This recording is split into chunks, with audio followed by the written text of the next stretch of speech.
মুড়িঘণ্ট করার জন্য প্রথমে আমি গরম মশলা, তেজপাতা আর লঙ্কা এগুলোকে ভালো করে ধুয়ে সাইডে রেখে দেবো। আলু সেদ্ধ করে আলুগুলো ভেজে নিয়েছি। আলুগুলো দেখো মোটামুটি ভাজা হয়ে গেছে, এবার সাইডে নামিয়ে নেব। আর এই যে এটা হচ্ছে রুই মাছের মাথা, তোমরা চাইলে কাতলা মাছও নিতে পারো। এটাকে আমি কালকেই ভেজে রেখেছিলাম, এবার বের করে রেখেছি ফ্রিজ থেকে, পরে ভেজে নেব। আর পেঁয়াজ কুচোনো, তার সাথে নিয়ে নিয়েছি শুকনো লঙ্কা দুটো, রসুন 4 কোয়া, সামান্য পরিমাণ আদা, সামান্য পরিমাণ জিরে। এগুলো সব কটাকে একসাথে আমি পেস্ট করে নেব। তোমরা চাইলে এগুলো বেটে নিতে পারো, আমি পেস্ট করে নেব।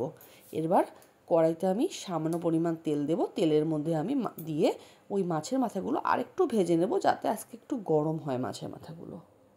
যেহেতু কালকের ভাজা ছিল, তাই আরেকবার এগুলোকে আমি একটু ভেজে নিচ্ছি।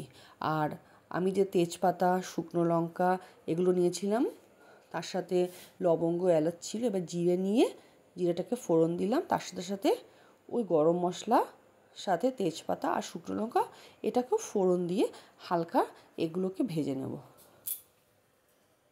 খুব একটা ভাজে যাব না, হালকা লাল লাল হলেই মোটামুটি ফোড়নটা রেডি হয়ে যাবে।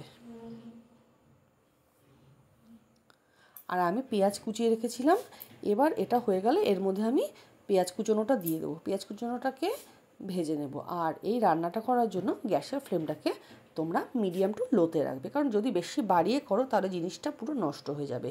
সব কিছু গ্যাসটা কমিয়ে ভেজে নেবে।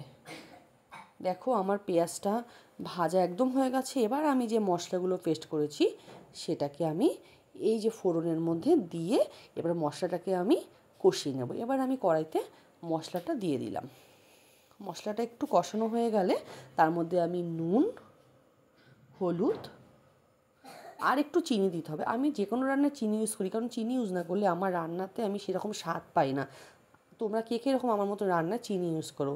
আমি কিন্তু মাছ বলো, মাংস বলো, ডিম বলো, সয়াবিন বলো, সব কিছুতে চিনি ইউজ করি। এই দেখো কথা বলতে বলতে আমার কষানো হয়ে গেছে। এবার এটাকে আমি সাইডে রেখে আরেকটা কড়াইতে সামান্য পরিমাণ সর্ষের তেল দিয়ে দেবো। আর এই পুরো রান্নাটা কিন্তু আমি সর্ষের তেলেই করছি। আর গোবিন্দভোগ চাল ভিজিয়ে জল ঝরিয়ে রেখেছিলাম এই 1/2 কাপ মতন। এবার যেই এইটাকে আবার ওই তেলের মধ্যে দিয়ে ভেজে নেব। আর খুব একটা বেশি ভাজবো না, হালকা করে ভেজে নেব। আর তোমরা বুঝতে পারবে, দেখো কালারটা একটু হালকা চেঞ্জ হয়ে যাচ্ছে আর চটচট করে একটা আওয়াজ হবে, তখনই বুঝবে যে চালটা মোটামুটি ভাজা হয়ে গেছে। বেশি ভাজতে একদমই যাবে না, তাহলে কিন্তু জিনিসটা পুরোপুরি নষ্ট হয়ে যাবে। এরপর আমি কি করব, ওই মাছের মাথার যে আলু ছিল সেটাকে এর মধ্যে দিয়ে 3টেকে একসাথে করে আরেকটু নাড়াচাড়া করে নেব। মানে আরেকটু সবকটাকে একসাথে ভেজে নিচ্ছি আর কি। এটা চাইলে তোমরা কেউ না করতে পারো, তোমরা আলাদা আলাদাভাবে করতে পারো। আমি আরেকবার ভেজে নিচ্ছি। এবার আমি ওই যে মশলাটা ছিল কষানো যে মশলাটা, ওটা ওর মধ্যে দিয়ে দিয়েছি। দেখো মোটামুটি আমার কষানো হয়ে গেছে। আর আমি যে কাপের মাপে চাল নিয়েছিলাম সেই কাপেরই 1 কাপ আমি জল দিলাম। জলটা কিন্তু একবারে দেবে না, জলটা আস্তে আস্তে করে অল্প করে প্রয়োজন মতন দেবে। এবার কিছুক্ষণ ফুটে ওঠার পর আমি কিছু দিয়ে এটাকে ঢেকে রাখবো। আর গ্যাসের ফ্লেমটা একদম কম থাকবে, কারণ চালটা সেদ্ধ হতে হবে। দেখো আমি একদম কমিয়ে রাখলাম। এটা একটু 5 মিনিট হওয়ার পর আমি এসে দেখলাম যে এই অবস্থা, মানে চালটা এখনও সেদ্ধ হয়নি, আর একটু জল লাগবে। আমি আবার 1 কাপ পরিমাণ জল দিয়ে দিচ্ছি। দেখো আমি কিন্তু জলটাকে অল্প অল্প করে দিচ্ছি, একবারে কিন্তু দিচ্ছি না। এবার চালটাকে আবার সিদ্ধ হতে দেবো, কারণ এখনও বাকি আছে, শক্ত রয়েছে। আবার এটাকে আমি ঢেকে রাখবো।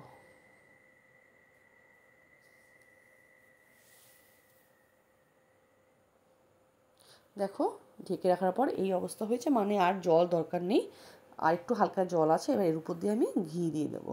এবার জলটা মোটামুটি যখন শুকিয়ে যাবে দেখবে এটা রেডি হয়ে গেছে। চালটাও আমার তখন সিদ্ধ হয়ে যাবে। দেখো পুরো রেডি হয়ে গেছে। এটাকে তোমরা চাইলে শুকনো এমনিও খেতে পারো, ভাত দিয়েও খেতে পারো, আর চাইলে রুই কাতলা যে কোনো মাছ দিয়ে তোমরা করতে পারো। কেমন লাগলো রেসিপিটা অবশ্যই জানিও। Tata, bye bye.